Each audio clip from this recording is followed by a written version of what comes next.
को पता है कि विश्रवा ऋषि पैदा हुए, लेकिन किन्हीं कारणों से विश्रवा की पत्नी दिति हुई और उससे रावण, कुंभकर्ण जैसे पुत्र पैदा हुए। एक पुत्र उनका वैष्णव हुआ जिसे हम कुबेर के नाम से जानते हैं, जो धनाध्यक्ष कहलाते हैं। अलकापुरी का वो राजा बना। तो इस तरह से ये भगवान की सृष्टि का विस्तार हुआ, जो आपने बड़े ही सहज सुना। इस तरह से ये सृष्टि बन गई। लेकिन इस सृष्टि में जब विस्तार हुआ तो हरि नाम किसी ने नहीं लिया, जबकि भव से पार करने वाला केवल हरि नाम ही है।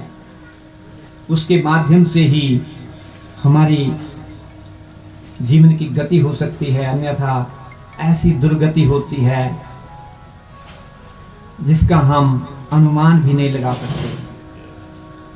तब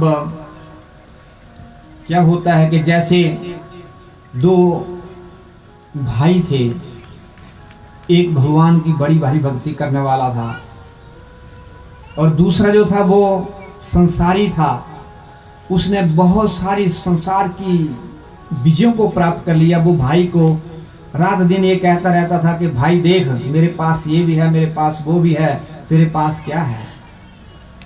लेकिन वो प्रभावित नहीं होता था उसकी उन बातों से। वो तो हरि नाम जपने में लगा रहता था।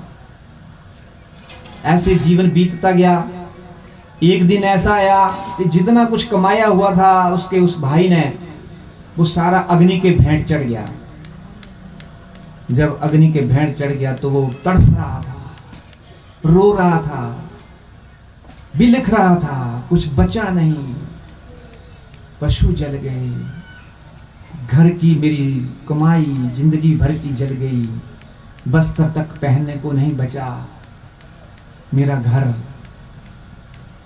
खाक हो गया, राख हो गया।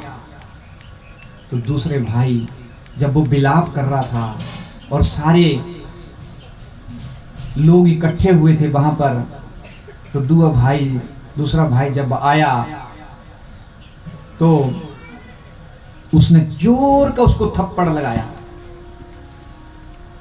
जब जोर का थप्पड़ लगाया तो जो विलाप था उसका वो रुक गया। उसके रुक जाने के बाद थोड़ी देर में भाई ने आंखें खोली कि भाई देखो, जब बुरा समय होता है और तू हरि नाम लेने वाला